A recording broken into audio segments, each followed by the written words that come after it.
Bismillahirrahmanirrahim. Alhamdulillahi rabbil alamin wa bihi nasta'in wa ala umuri dunya waddin. Wassalatu wassalamu ala nabiyyinal mursalin wa ala alihi wa ashabihi wa man istanna bi sunnatihi ila yaumiddin, amma ba'd. Ayyuhal ikhwah wal akhwat, assalamualaikum warahmatullahi wabarakatuh. Thumma lamu anna asdaqal hadithi kitabullah wa khairal hadi hadi Muhammadin sallallahu alaihi wasallam wa syarral umuri muhdatsatuha fa inna kulla muhdatsatin bid'ah wa kulla bid'atin dhalalah wa kulla dhalalatin finnar. Ayyuhal ikhwah wal akhwat, alhamdulillah thumma alhamdulillah, segala puji bagi Allah Subhanahu wa taala yang telah memberi kepada kita kesempatan untuk kembali bertemu di malam hari yang berbahagia ini. Tempatnya bukan di pusat, tapi tempatnya adalah Muhammadiyah Health Daycare Center, yang mana tempat ini adalah tempat sementara. Kita akan mengadakan syarahan insyaallah sambil melihat dan mungkin memberikan feedback nantinya kepada Ustadz Khairul, apakah apa yang sebaiknya kita lakukan, ya, dan apa yang terbaik insyaallah. Salawat beserta salam kepada Nabi kita Muhammad sallallahu alaihi wasallam, Nabi akhir zaman. Kita berharap mudah-mudahan kita termasuk orang-orang yang senantiasa mengikuti sunnah-sunnah Rasulullah sallallahu alaihi wasallam. Baik, ayyuhal ikhwah wal akhwat, pada malam hari ini hadis yang ke-40, hadis yang berbicara tentang manajemen waktu seorang muslim, di mana hadis ini berasal dari Ibnu Umar radhiyallahu anhuma qala akhadha Rasulullah sallallahu alaihi wasallam bimankibai faqala kun fid dunya ka'annaka gharibun aw 'abiru sabil. Jadi dari Ibnu Umar radhiyallahu anhuma, beliau berkata bahwasanya Rasulullah sallallahu alaihi wasallam suatu hari memegang pundakku. Kemudian setelah itu Nabi sallallahu alaihi wasallam bersabda, jadilah engkau di dunia seperti orang asing atau seorang musafir. Wa kana Ibnu Umar radhiyallahu anhuma yaqul, kemudian Ibnu Umar melanjutkan perkataannya dengan mengatakan, idza amsayta fala tantadhiris sabah wa idza asbahta fala tantadhiril masa wa khudh min sihhatika limaradik wa min hayatika limautik. Rawahul Bukhari. Ibnu Umar radhiyallahu anhu berkata, jika kamu memasuki sore hari maka jangan menunggu pagi hari, jika kamu memasuki pagi hari maka jangan menunggu sore hari, manfaatkanlah sehatmu sebelum sakitmu dan hidupmu sebelum matimu. Hadis ini diriwayatkan oleh Al-Imam Al-Bukhari. Baik ayyuhal ikhwah, pertama sekali kita akan menjelaskan dulu berkenaan dengan biografi perawi hadis ini. Sahabat yang merawikan hadis ini ataupun yang meriwayatkan hadis ini adalah seorang sahabat yang bernama Abdullah bin Umar. Ya, Abu Abdurrahman Abdullah bin Umar radhiyallahu anhuma. Kenapa anhuma? Karena untuk dia dan juga untuk ayahnya, yaitu Umar bin Khattab radhiyallahu anhuma. Beliau dilahirkan 2 tahun setelah diutusnya Rasulullah sallallahu alaihi wasallam. Jadi Nabi sallallahu alaihi wasallam diutus pada umur, beliau berumur 40 tahun. Kemudian 2 tahun setelah itu maka lahirlah Abdullah ibnu Umar radhiyallahu anhuma. Ya, Abdullah ibnu Umar radhiyallahu anhuma. Beliau dikenal sebagai sigharus sahabah ataupun sebagai sahabat kecil daripada Rasulullah sallallahu alaihi wasallam yang mengenal Islam semenjak dia kecil. Karena ayahnya, ya, Umar bin Khattab radhiyallahu anhu itu masuk Islam, ya, sebelum Nabi sallallahu alaihi wasallam berhijrah. Jadi sejak dia kecil, beliau atau Abdullah bin Umar radhiyallahu anhu sudah masuk Islam, ya, bersama dengan masuk Islamnya ayahnya pada saat itu. Kemudian ayyuhal ikhwah, Abdullah bin Umar radhiyallahu anhu ini akhirnya berhijrah bersama dengan Rasulullah sallallahu alaihi wasallam dengan ayahnya, ya, dan juga ibunya pada waktu beliau berumur 11 tahun, ya. Dan beliau adalah orang yang sangat-sangat kuat berpegang teguh kepada yang namanya sunnah Rasulullah sallallahu alaihi wasallam. Bahkan terkadang ia mengikuti apapun yang dilakukan oleh Nabi sallallahu alaihi wasallam. Bahkan mungkin kita mengatakan di luar nalar ataupun tidak masuk logika, tetap dilakukan oleh Abdullah bin Umar radhiyallahu an. Jadi pernah satu hari beliau itu istirahat di bawah sebuah pokok. Ya, istirahat di sebuah pokok dalam perjalanan dia kembali dari kota Madinah Al-Munawwarah. Ketika dia istirahat itu, orang-orang bertanya, "Untuk apa kamu istirahat di situ?" Kata dia, "Saya pernah melihat Nabi Shallallahu alaihi wasallam istirahat di sini." Itulah Abdullah bin Umar, bahwasanya beliau adalah orang-orang yang senantiasa mengikuti sunnah-sunnah Rasulullah Sallallahu Alaihi Wasallam. Dan sahabat-sahabat Nabi Sallallahu Alaihi Wasallam ini, ayo ikhwah, adalah orang-orang yang sangat kuat berpegang teguh dengan apa yang disampaikan dan ditunjuk ajarkan oleh Rasulullah Sallallahu Alaihi Wasallam. Apa yang ditunjuk ajarkan oleh Nabi Sallallahu Alaihi Wasallam. Bahkan pernah di zaman Nabi itu orang-orang melaksanakan sholat berjamaah itu memakai sendal, ya. Itu di zaman Nabi. Nabi itu kalau melaksanakan sholat berjamaah bersama sahabat-sahabatnya, dan sahabat-sahabatnya pun ketika dia bersolat berjamaah bersama dengan Rasulullah, beliau itu memakai sendal. Pernah satu hari Nabi Shallallahu Alaihi Wasallam ketika dia melaksanakan sholat, ya, didatangi oleh Jibril dan disampaikan kepada dia bahwasanya di sandal kamu itu ada kotoran. Kemudian akhirnya Nabi Shallallahu Alaihi Wasallam membuka sendalnya. Ketika dia buka sendalnya, maka sahabat-sahabat yang ada di belakang waktu itu melihat Nabi membuka sendal, maka mereka pun semuanya buka sendal. Nanti setelah itu Nabi Shallallahu Alaihi Wasallam selesai sholat, Nabi itu salah satu kebiasaan Nabi, dan ini termasuk sunnah Rasulullah Shallallahu Alaihi Wasallam. Selepas jadi imam itu biasanya melihat ke belakang. Dan dia lihat bahwasanya orang-orang sudah melepaskan sendal-sandal mereka, dan Nabi Shallallahu Alaihi Wasallam bertanya, "Kenapa kalian melepaskan sendal-sandal kalian?" Kata dia, "Ya Rasulullah, kamu melihat kamu melepaskan sandalmu, maka kami pun melepaskan sandalmu." Begitulah kuatnya para sahabat-sahabat dahulu dalam mengikuti sunnah-sunnah Rasulullah Shallallahu Alaihi Wasallam. Mereka tidak pernah bertanya kenapa, ikut saja. Ikut saja. Mereka tidak pernah bertanya kenapa harus begini, kenapa harus begitu. Ikut saja. Karena terus terang sebenarnya mengikuti sunnah Nabi Shallallahu Alaihi Wasallam itu adalah jalan keselamatan. Ya. Ulama terdahulu itu mengatakan bahwasanya sunnah itu safinatun Nuh. Sunnah Nabi Shallallahu Alaihi Wasallam itu bagaikan perahunya, kapalnya Nabi Nuh. Orang-orang yang berada di atasnya dia akan selamat, dan orang-orang yang tidak mau berada di atasnya gharik, maka dia akan tenggelam. Walaupun pada akhirnya yang dinamakan dengan sunnah Nabi Shallallahu Alaihi Wasallam ini tidaklah mudah, ya, karena Nabi Shallallahu Alaihi Wasallam sendiri pernah mengatakan bahwasanya al-qabidu ala sunnati al-qabidi ala al-jamr, bahwasanya orang yang berpegang teguh kepada sunnahku itu bagaikan berpegang kepada bara api, dilepas salah dipegang berat. Dan itu yang dirasakan oleh kita sekarang ini. Ya, terkadang ketika kita misalnya tidak melakukan sesuatu yang dilakukan oleh masyarakat, dan kita tahu bahwa yang dilakukan oleh masyarakat itu adalah hal-hal yang tidak pernah dilakukan oleh Nabi Shallallahu Alaihi Wasallam, yang oleh para ulama masuk dalam kategori bid'ah misalnya, malah kita yang dianggap sebagai orang aneh, ya kan, seperti itu.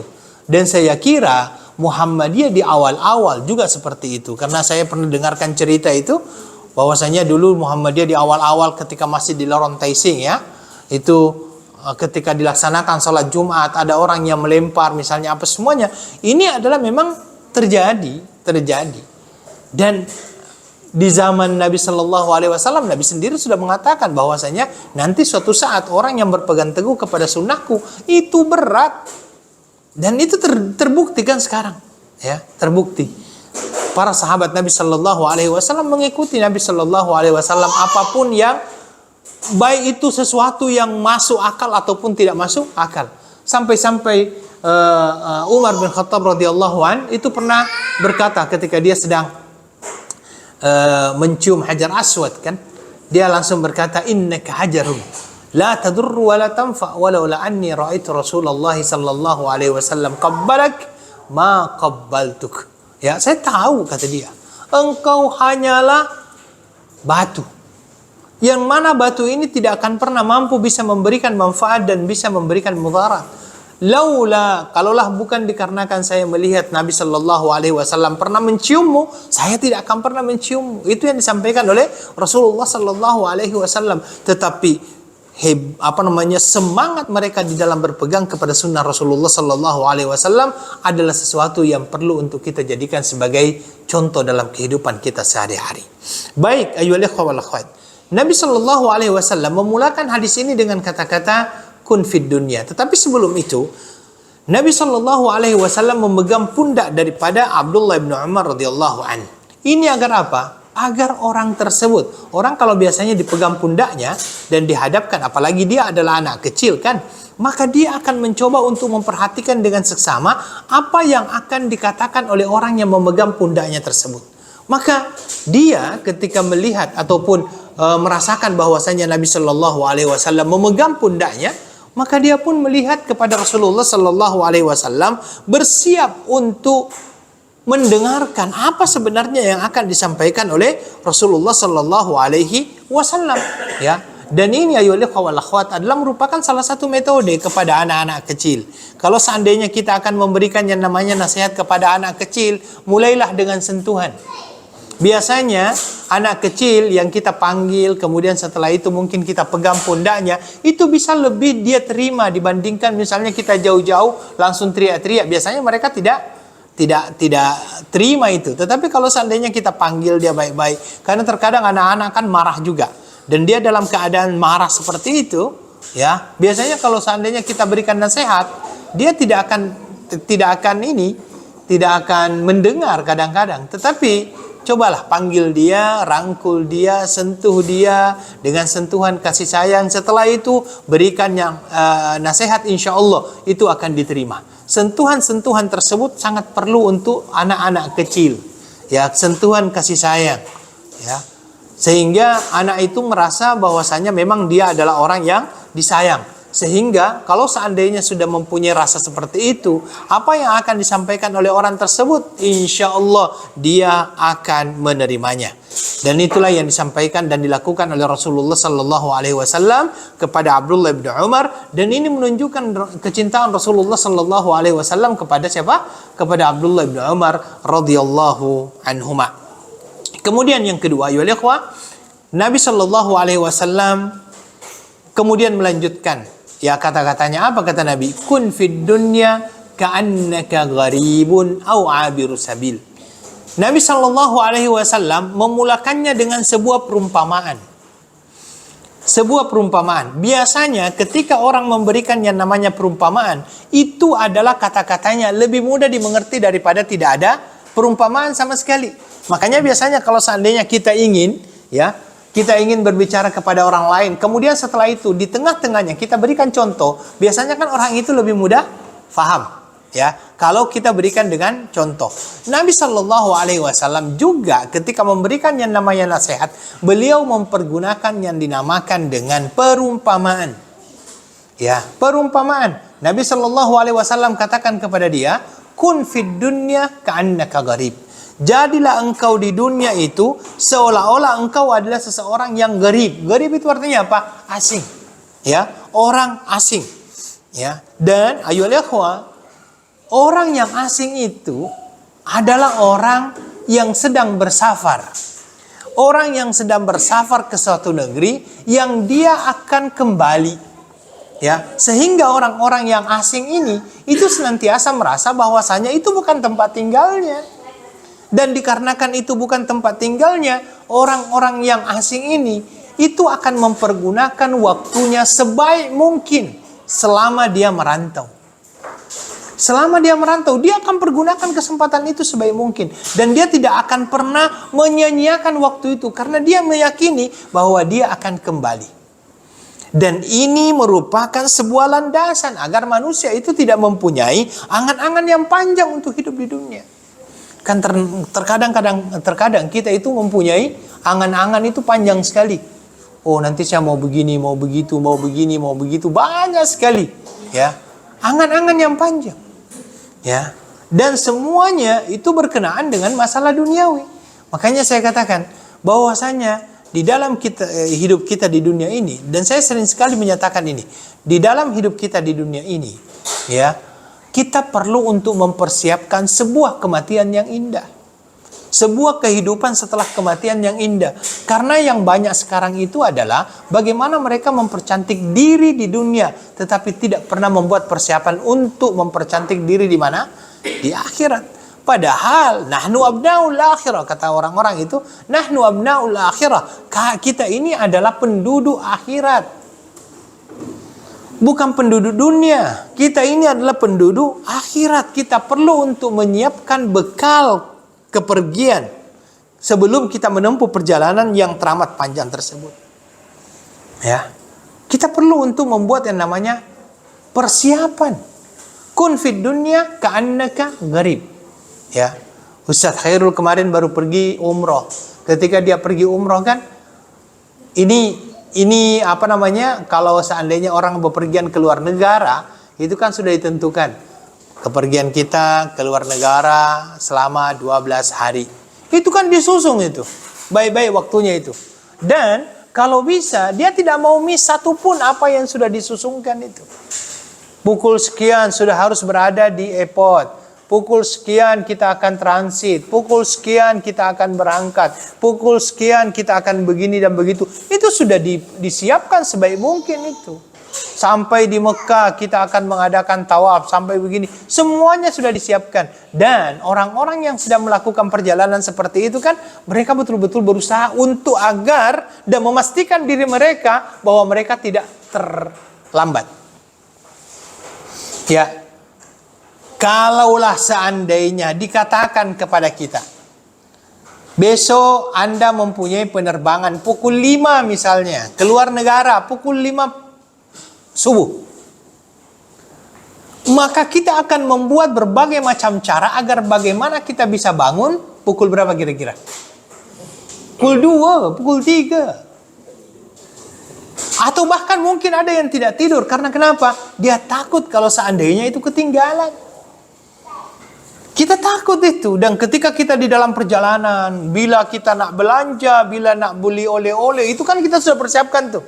Ya, nanti balik saya akan belikan istri saya ini, akan belikan anak saya ini, akan belikan keponakan saya ini, akan belikan ipar saya. Semuanya lengkap. Balik dalam keadaan gembira. Coba Anda bayangkan kalau seandainya Anda bepergian balik tanpa bawa apa-apa. Ya, mungkin kalau seandainya telepon orang pun, jemput saya ya di mana? Di airport. Ah, tak payahlah, tak ada oleh-oleh. Seperti itu. Makanya begitu juga kalau seandainya kita adalah orang asing, itu yang disampaikan oleh Nabi Shallallahu Alaihi Wasallam. Jadilah engkau di dunia ini sebagai orang asing. Ya. Jadi kalau seandainya kita adalah orang asing, maka kita akan kembali ke tempat di mana kita berasal. Kita akan kembali pada waktunya. Ya. Kita akan kembali pada waktunya. Bahkan terkadang, mohon maaf, ada orang yang sudah berlama-lama tinggal di satu daerah, tapi dia dilahirkan di tempat yang lain, masih mempunyai keinginan nanti kalau seandainya saya sudah mau mati, saya mau tinggal di tempat di mana saya dilahirkan. Kadang-kadang kan seperti itu. Orang yang lahir di Melaka, kemudian setelah itu bekerja di Singapura, akhir-akhir hidupnya juga akhirnya kembali ke mana? Ke Melaka juga kadang-kadang. Karena itu memang adalah merupakan sebuah kerinduan. Itulah kita harus menjadikan diri kita seperti itu. Kita harus menjadikan diri kita seperti itu. Ya, saya pernah dapat cerita, tapi ini juga adalah permisalan. Pernah dapat cerita permisalan, katanya setelah terjadinya perang Irak. Ini saya dapat dari seorang, tapi ini cerita saya kira bukan cerita ini benar. Wallahu a'lam, karena dia ceritakan kepada saya itu, katanya waktu terjadinya perang, selesainya perang Iran itu, wallahu alam tahun berapa itu? 95 ya? 90 berapa? 58. Tak. Awal lagi. Jadi kata dia ada tiga orang ada kakak beradik itu yang pergi ke luar negara. Di luar negara itu dia tinggal di sebuah hotel, tetapi hotel tersebut memberikan kepada dia syarat bahwasanya mereka boleh keluar malam tapi tak boleh melewati pukul 12. Ya. Dan kebetulan seluruh bilik kamar pada saat itu semuanya sudah full kecuali di bilik yang di lantai 30. Sehingga mereka pun akhirnya bertiga tinggal di bilik yang ke-30. Ada kakak pertamanya, kakak kedua dengan adik kecilnya kan. Akhirnya begitulah. Di hari pertama mereka keluar melihat-lihat kota. Mereka masih ingat, oh ya ini waktunya kembali. Maka dia akan kembali. Esoknya semakin hari dia melihat bahwasanya kota itu semakin hari kok semakin indah ya. Ya, sehingga awalnya hanya lepak sebentar, ini lepaknya agak lama. Ketika agak lama lepaknya baru, tapi masih ingat balik. Oke, kita balik ini sebentar lagi pukul 12. Balik dia. Tapi sudah hampir 12 ini. Esoknya dia keluar lagi, lepak lebih lama lagi, dia lupa. Ya, sekarang sudah pukul 12. Setelah pukul 12 baru dia balik. Dia balik, kata pemilik hotel, lift sudah ditutup. Itu kenapa dia tidak boleh balik pukul 12? Karena liftnya akan ditutup ketika pukul 12. Dan pada saat itu, pukul 12, lift sudah dikunci. Tak boleh lagi dipakai. Kata dia, kami terlambat, mohon maaf. Katanya, oh mohon maaf, ini liftnya sudah dikunci. Ya, tapi tak apa. Kita masih memberikan kesempatan. Mudah-mudahan besok-besoknya jangan melanggar lagi. Pada akhirnya, dia dibukakanlah kunci lift itu. Naiklah dia ke lantai 30. Esoknya, tambah lupa lagi. Tambah lupa, kalau sebelumnya kan masih diberikan yang namanya kesempatan. Ini yang terakhir ini, terlambat lagi. Kata pemilik hotel, mohon maaf. Saya sudah tidak bisa memberikan yang namanya kompensasi ataupun tidak memberikan lagi yang namanya pengecualian lah. Tidak ada cara lain kecuali engkau naik dari tangga. Maka akhirnya 3 ini naik di atas tangga itu. Dan akhirnya mereka membagi begini. Selama kita naik tangga ini, kita bagi 1 sampai 10, si bungsu inilah yang cerita. Kemudian 10 sampai 20 anak tengah yang bercerita. Kemudian 10 sampai 20 sampai 30 anak yang tua yang bercerita. Maka agar apa? Agar kita tidak merasa. Mulailah dia naik. Karena yang bercerita ini adalah masih anak kecil ya. Yang diceritakan adalah apa? Tentang teman-temannya, permainannya, bagaimana dia bekerja, bermain bola bersama teman-temannya. Dan tidak terasa, sudah umur 20. Sudah di lantai 10. Oh alhamdulillah sudah sampai 10. Sekarang kamu lagi lah yang melanjutkan. Akhirnya yang bercerita adalah anak tengah, yang mana dia itu sudah bekerja. Maka yang dia sampaikan adalah dunia kerjanya. Saya itu bekerja begini, saya mempunyai staf begini. Terus dia ceritakan tanpa terasa lantai 20. Ketika sampai lantai 20, akhirnya si tua yang bercerita. Si tua yang bercerita karena dia sudah mempunyai anak, yang dia ceritakan adalah dia, istri dan anak-anaknya. Dia ceritakan bagaimana dia dengan anak-anaknya, bagaimana dia dengan istrinya. Sampailah di lantai 30. Alhamdulillah sampai juga. Ketika dia nak masuk bilik, kunci tertinggal di lantai 1. Oke. Kunci tertinggal di lantai 1. Kalau seandainya kita mau ambil permisalan, begitulah kehidupan. Ya, begitulah kehidupan. Kita akan melalui fase-fase ini. Tangga-tangga itu adalah umur sebenarnya. Kunci itulah yang akan akhirnya kita pakai berupa amal saleh. Ya. Itu adalah amal saleh. Kita akan jadikan itu sebagai kunci untuk membuka yang dinamakan dengan kamar tersebut. Begitulah kehidupan kita. Kun fid dunya ka'annaka gharib. Engkau adalah orang yang gharib. Engkau adalah orang yang asing. Au abiru sabilin. Ataupun engkau adalah seorang penyeberang jalan. Oke, kenapa dengan penyeberang jalan? Kenapa dikatakan abiru sabil, penyeberang jalan? Mungkin kita akan berpikirnya, di zaman Nabi ada nggak orang yang ditabrak unta? Kenapa Nabi SAW mempermisalkannya dengan penyeberang jalan? Ya, mungkin yang kita dulu tidak pernah terpikir itu. Di zaman itu mungkin ini penyeberang jalan, tapi paling tidak kan orang yang akan menyeberang jalan itu dia akan tengok kanan kiri. Ya, antum kalau mau nyeberang jalan, antum tengok kanan kiri tidak? Iya, tengok kanan kiri, ada kereta kata ada kereta. Tetapi kalau seandainya ada traffic light, mungkin masih enak sedikit. Tapi itu pun antum harus lihat, ini sudah hijau kah, ini sudah merah kah, kan seperti itu. Bahkan sekarang bahwasanya traffic light itu dilengkapi dengan minute kan, second. 1, 2 begitu kan. Jadi 20 sampai akhirnya. Itu semuanya kita perlu perhatikan agar kita tahu, oh sudah 5. Jalan saya lambat, sudah tinggal 5 lagi, tak mungkin saya akan menyeberang. Itu adalah orang yang tahu diri. Orang yang tidak tahu diri, sudahlah lambat jalannya, tinggal 5 menit, dia paksakan. Apa yang terjadi kira-kira? Tabrak. Makanya ayolah ikhwah, Nabi Shallallahu Alaihi Wasallam memberikan kepada kita sebuah nasihat dan permisalan yang masya Allah luar biasa. Kata Nabi, jadilah engkau di dunia ini seolah-olah sebagai seorang yang akan menyeberang jalan. Karena orang yang akan menyeberang jalan itu perlu perhitungan, penuh perhitungan. Dia lihat kanan, dia lihat kiri, barulah dia akan berjalan sedikit demi sedikit. Itu yang disampaikan oleh Rasulullah Shallallahu Alaihi Wasallam. Dan dunia ini ayolah ikhwah wal akhwat, hanyalah jembatan yang menghubungkan kita kepada akhirat. Itu hanyalah jembatan yang akan menghubungkan kita kepada akhirat. Dan kita akan berada di dalam kehidupan yang selanjutnya. Barzakh kemudian akhirat. Di akhirat yang dilihat hanyalah amal. Nabi Shallallahu Alaihi Wasallam pernah bersabda bahwa yang mengikuti manusia ketika dia ke kuburnya berapa? 3. Keluarganya, hartanya, dan yang ketiga itu adalah amalnya. 2 kembali, 1 yang tetap. 2 kembali itu apa? Keluarga dan hartanya. Tidak ada juga secinta-cintanya seorang istri kepada suaminya. Kalau suaminya lebih dahulu meninggal, wafat, dia juga tidak mau dikubur bersama suaminya dalam keadaan hidup-hidup. Ada? Tidak ada. Inilah, tinggal di situ misalnya 24 hours. Mau kira-kira? Tidak ada. Makanya semuanya akan kembali. Hartanya juga demikian. Ya.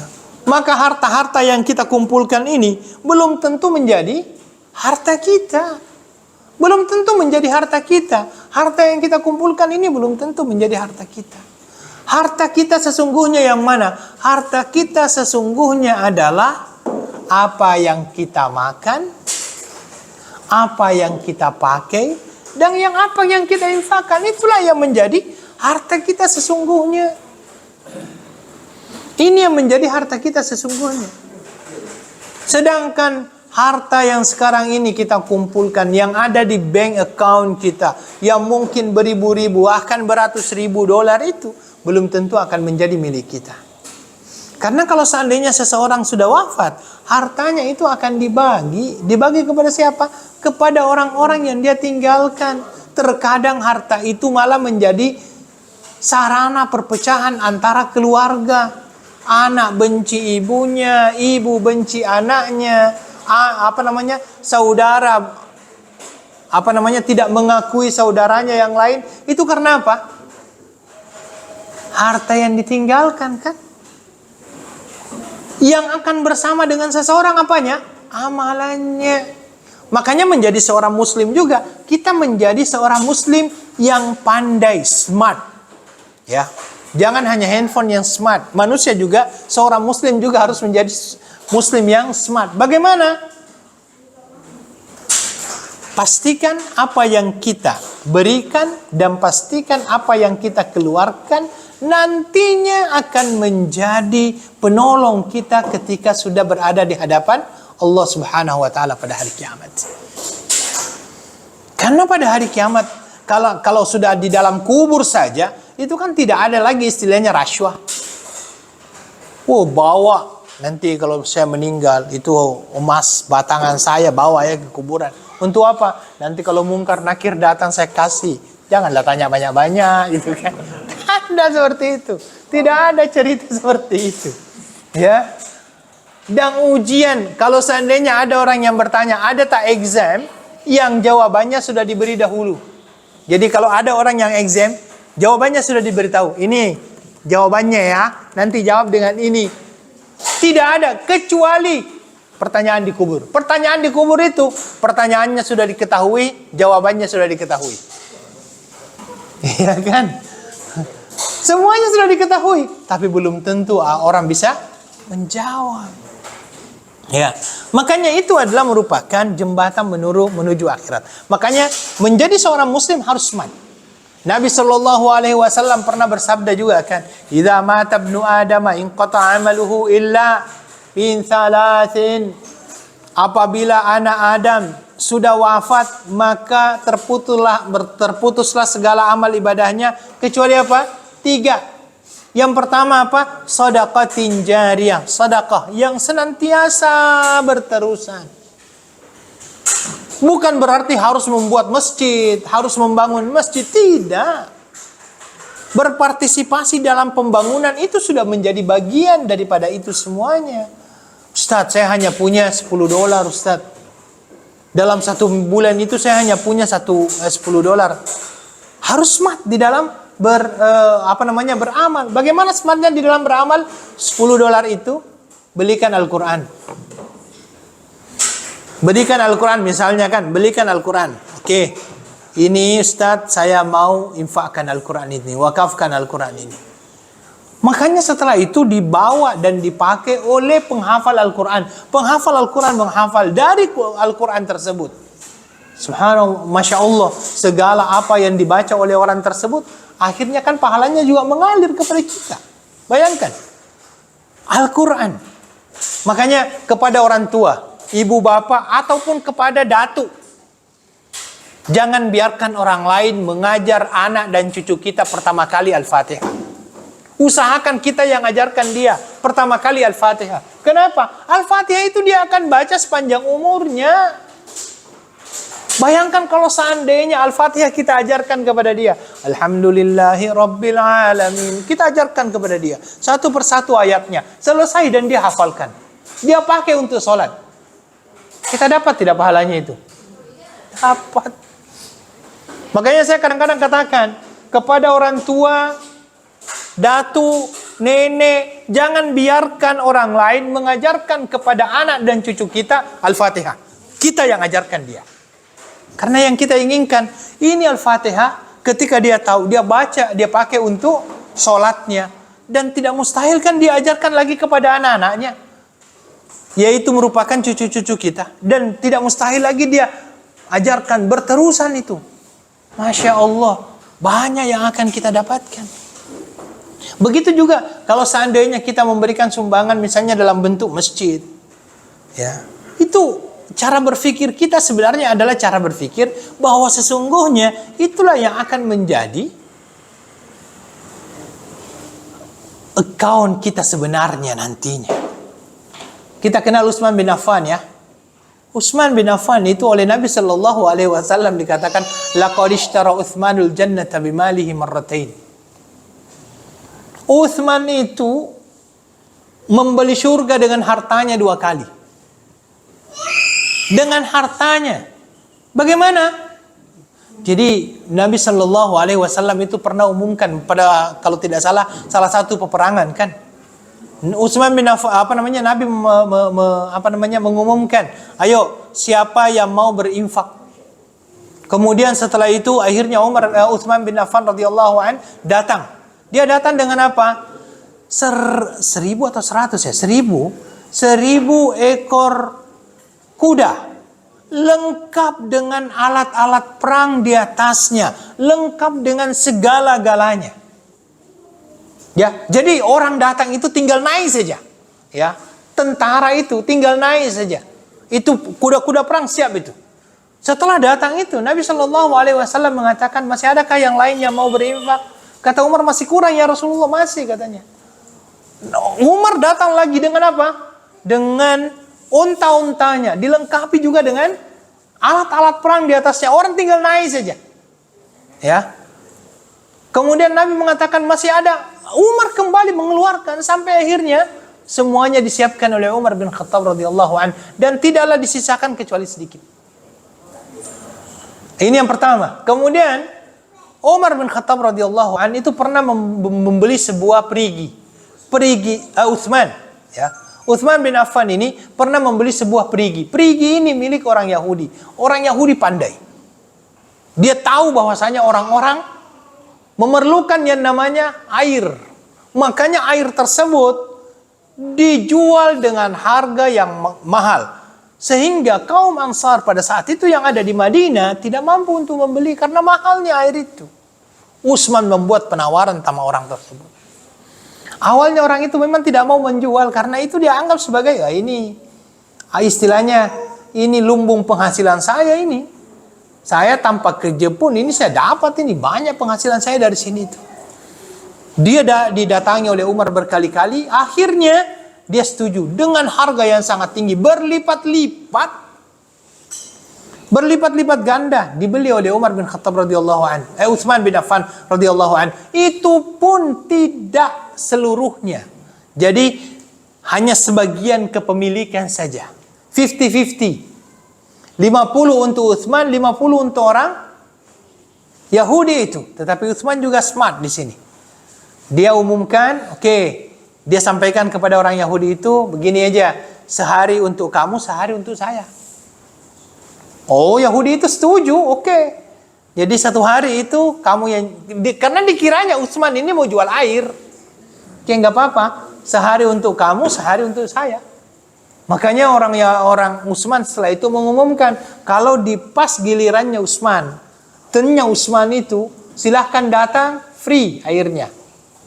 Ya, dikarenakan di bagiannya Utsman air itu free, orang-orang kan datang semuanya mengisi baldi-baldi mereka, mengisi tempat-tempat air mereka.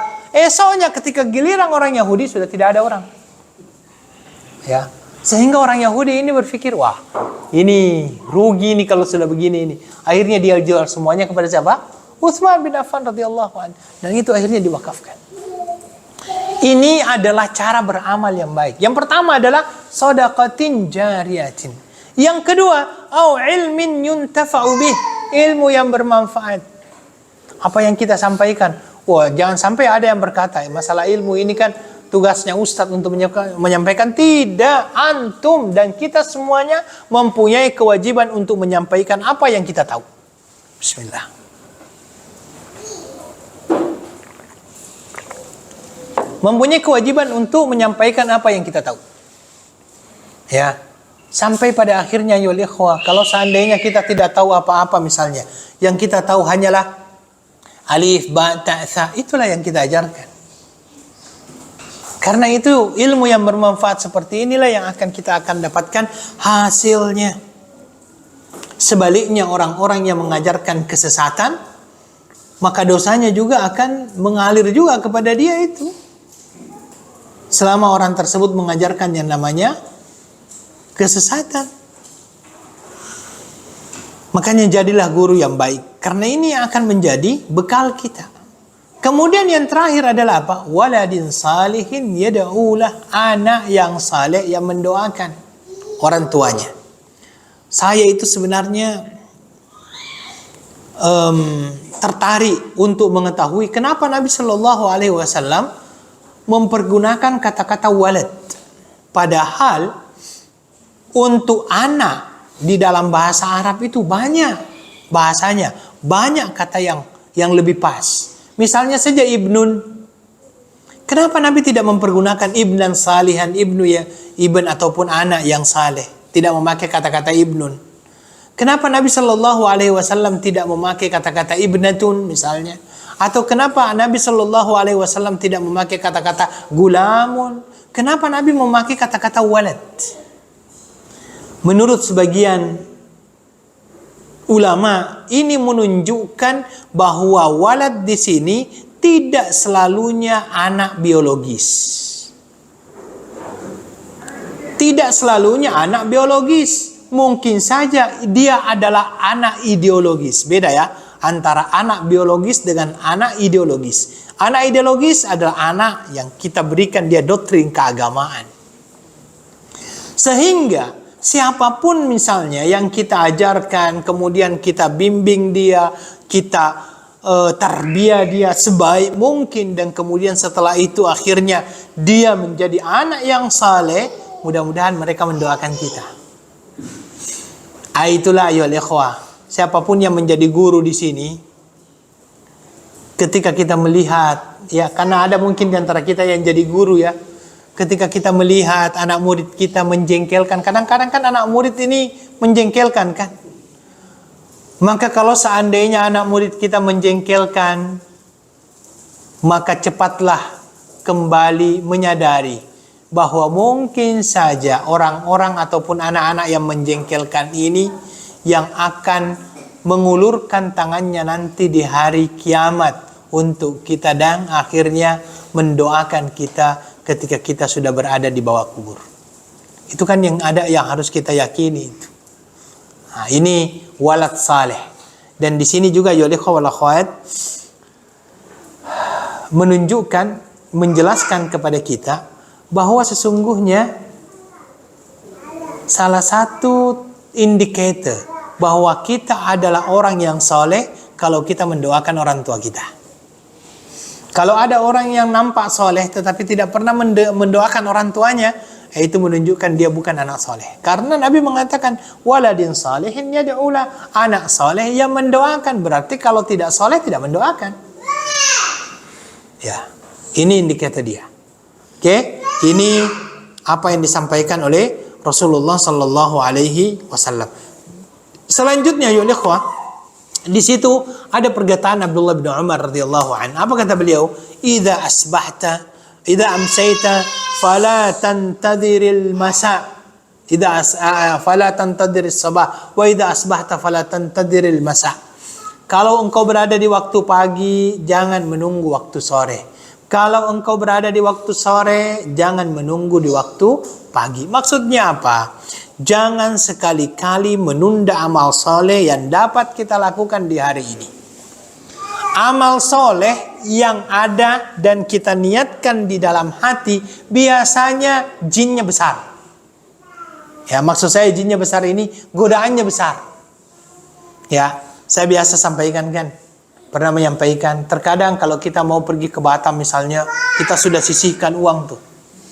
Ini untuk belanja, ini untuk ke spa, ini untuk anak yatim misalnya kan. Oh sudah, Masya Allah, masuk envelope masing-masing itu. Sampai di Batam, kurang saja. Belanja kurang. Akhirnya yang diambil bukan yang dari spanya. Oh tak payah spa lata kan. Spa tetap, belanja tetap, yang dari anak yatim yang diambil. Ya kan? Ini karena kenapa? Saya katakan, setiap orang yang mempunyai keinginan, dan keinginan itu adalah keinginan yang baik, percepat. Jangan ditunda-tunda. Jangan ditunda-tunda. Karena biasanya segala macam niat yang baik itu besar juga tantangannya. Besar juga tantangannya. Biasa itu ya. Saya pun pernah. Ketika kita terbangun pukul 4.30. Masih lama ini. Sekarang sudah jam 6 subuhnya kan. Masih lama. Awalnya niat nak sholat tahajud karena sudah 4.30. Ataupun mungkin pukul 5 masih lama ini. Ya 5.30 lah saya bangun. Tidur saja tiba-tiba pukul 6 sudah.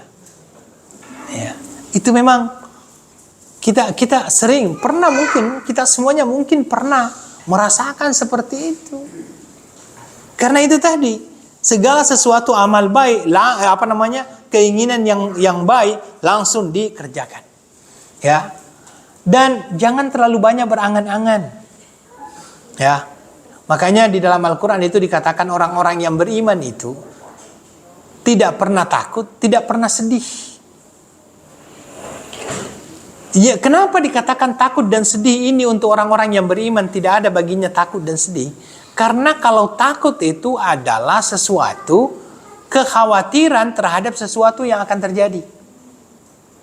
Sedangkan sedih itu biasanya terjadi terhadap sesuatu yang telah lampau. Ada nggak kira-kira orang yang sedih untuk sesuatu yang akan datang? Saya sedih karena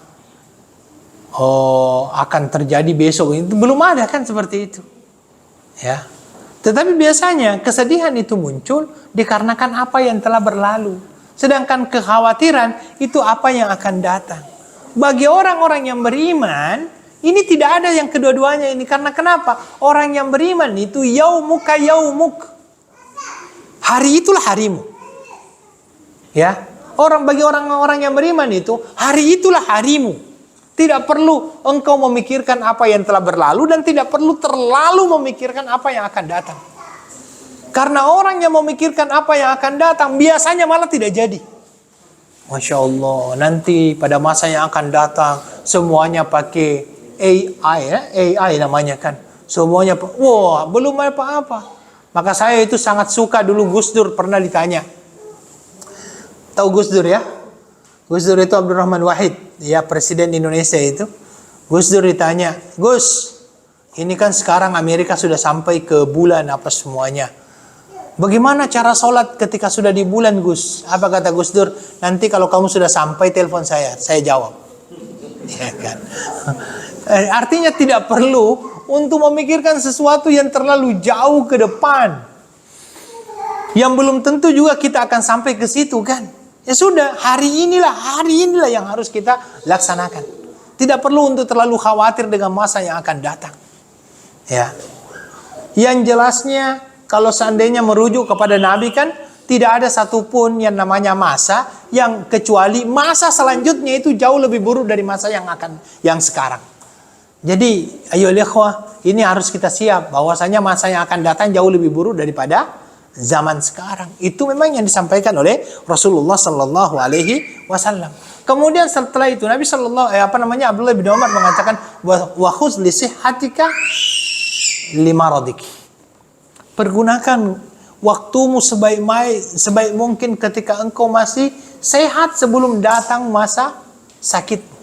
Orang sakit ini ayo ikhwah banyak keterbatasannya. Jalan susah, lambat juga. Mungkin sholatnya sudah tidak sempurna karena dia tidak bisa sujud dengan sempurna. Dia harus sholat sambil duduk. Makanya Nabi Shallallahu Alaihi Wasallam mengatakan, selama engkau dalam keadaan sehat, pergunakan sehatmu itu dalam rangka beribadah kepada Allah Subhanahu Wa Taala. Wali hayatika qabla mautik, dan pergunakan masa hidupmu sebelum datang yang namanya kematianmu. Karena kematian adalah merupakan suatu fase yang pasti dialami oleh seluruh makhluk yang hidup. Di dalam Al-Quran dikatakan kullu nafsin dha'iqatul maut. Ya, semua yang bernyawa pasti akan merasakan yang namanya kematian. Kematian adalah pemisah antara kehidupan, ya, kehidupan kita di dunia dengan alam barzah. Ya. Kalau seseorang itu senantiasa mengingat kematian, insya Allah dia akan senantiasa bersemangat untuk melakukan perkara-perkara akhirat. Tetapi semakin dia jauh daripada mengingat kematian, maka semakin jauh dia daripada urusan akhirat. Karena dia senantiasa merasa masih panjang ini. Ya, ada ulama dahulu itu ketika dia sudah wafat, orang-orang memujinya, dan dia berkata kepada istrinya, Masya Allah, itu kamu punya suami hebat sekali. Kenapa? Dia sudah mempersiapkan kain kafannya sebelum wafatnya. Kata istrinya, itu tidak aneh. Suamiku itu sejak saya menikah dengan dia sudah menyiapkan kain kafan, dan setiap dia mau keluar untuk melaksanakan salat, dia memandangi kain kafan dulu. Dan dia senantiasa berkata kepada kain kafan, wahai kain kafan, engkau adalah pakaian terakhirku nanti. Baru setelah itu dia keluar untuk melaksanakan salat. Sehingga memang tidak ada lagi yang dinamakan dengan unsur-unsur duniawi di dalam dirinya itu semakin dia jauhkan sejauh mungkin. Ya, begitulah akhirnya para sahabat Nabi Shallallahu Alaihi Wasallam ketika dia berfikiran. Maka ya ikhwah, sebagai seorang muslim, saya pernah sampaikan, sebagai seorang muslim kita perlu menjadi orang-orang yang mempunyai sebuah orientasi akhirat. Jangan orientasi dunia terus. Kita perlu orientasi akhirat. Kita perlu akhirat oriented, jangan dunia oriented terus. Ya, jangan sampai kehidupan kita mulai dari bangun tidur sampai tidur kembali adalah bagaimana mengumpulkan harta sebanyak-banyaknya, jangan. Karena jangan sampai kita masuk ke dalam fase yang dinamakan oleh Al-Quran Alhaakumut takatsur hatta zurtumul maqabir. Ya.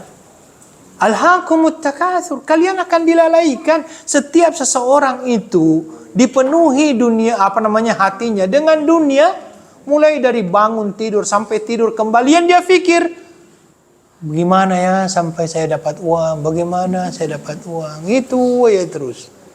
Bahkan kadang-kadang seolah-olah dia itu sudah hilang kepercayaan kepada Allah. Apa dia bilang? Kalau tidak ada uang mati saya ini. Naudzubillah min dzalik. Tidak. Allah huwar razzaq. Allah yang memberikan kepada kita rezeki. Bukan manusia yang memberikan kepada kita rezeki. Allah yang memberikan kepada kita rezeki. Ya. Dan rezeki itu seperti yang biasa saya sampaikan, rezeki itu adalah sesuatu yang sudah tertakar, tidak pernah tertukar. Rezeki itu tertakar, tidak pernah tertukar. Pernah rezeki salah alamat? Tidak ada rezeki salah alamat itu. Ya. Nabi Shallallahu Alaihi Wasallam sendiri itu pernah menyatakan apa? Kalau seandainya kalian bertawakal seperti tawakalnya seekor burung. Tawakalnya seekor burung. Burung itu tidak punya otak, Pak. Tidak sampai degree level. Tidak ada diploma. Tidak ada sertifikat sedikit pun. Tidak pernah masuk kindergarten pun. Yang namanya burung ini. Tetapi burung, kata Nabi Shallallahu Alaihi Wasallam, dia keluar pada waktu pagi dalam keadaan perut kosong, kembali dalam keadaan kenyang. Itu makanya orang biasanya mengatakan bertawakallah kalian seperti tawakalnya burung itu. Ya. Bertawakallah kalian seperti tawakalnya burung. Makanya ketika ada ulama yang ditanya, pekerjaan apa sih yang lebih baik, yang paling baik? Kata salah seorang ulama, pekerjaan yang tawakalnya lebih tinggi. Kalau menjadi pegawai kerajaan kan sebenarnya tawakal kita kurang tinggi itu. Karena kita sudah akhir bulan dapat gaji itu kan. Tawakalnya kurang. Tapi tawakal burung itu sama seperti misalnya taxi driver. Taxi driver itu tawakalnya tinggi itu karena dia tidak tahu itu di mana rezekinya datang kan. Taxi driver tak pernah tahu di mana rezekinya datang. Dia yang penting keluar saja. Alhamdulillah dapat. Ini adalah hal yang perlu untuk kita jadikan sebagai refleksi dalam hidup kita. Bahwa kehidupan kita di dunia ini pendek. Nabi Shallallahu Alaihi Wasallam itu mengatakan, "A'maru ummati ma baina 60 wa 70." Umur umatku itu ya antara 60 sampai 70. Dan jarang sekali yang lebih daripada itu. Makanya kalau sudah lebih itu adalah merupakan bonus dari Allah Subhanahu wa taala. Seorang ahli kedokteran ya dia mengatakan tubuh yang diciptakan oleh Allah Subhanahu wa taala itu paling lama bertahan 120 tahun. Kalau maintenance-nya bagus. Ya. Tetapi kebanyakannya kata dia, ini menurut ilmu dia, ilmu dunianya dia ya kan. Ya, dikarenakan makanan apa semuanya itulah yang menjadikannya kadang-kadang tidak sampai ke situ. Tetapi bagi kita seorang muslim kan kita tidak berpikir ke sana. Kita tidak pikir ke sana itu. Yang jelasnya bahwasanya Nabi sudah menyatakan antara 60 sampai 70. Itu pun adalah kalender Hijriah, bukan kalender Miladiah. Kalau kalender Hijriah itu 63 umurnya Nabi itu sama dengan umur 60 tahun kalau kalender Miladiah. Makanya kita perlu untuk persiapan ke sana. Mempersiapkan sebaik-baiknya untuk menuju ke alam akhirat. Karena kematian adalah sesuatu yang pasti dan kita pasti akan melaluinya. Merasainya. Kullu nafsin dha'iqatul maut. Wallahu ta'ala alam. Saya kira itu yang bisa saya sampaikan pada malam hari yang berbahagia ini. Mudah-mudahan bisa bermanfaat bagi kita semuanya. Saya akhiri dengan doa kafaratul majlis. Subhanakallahumma bihamdika asyhadu an la ilaha illa anta astaghfiruka wa atubu ilaik. Wa akhiru da'wana alhamdulillahi rabbil alamin. Wassalamualaikum warahmatullahi wabarakatuh.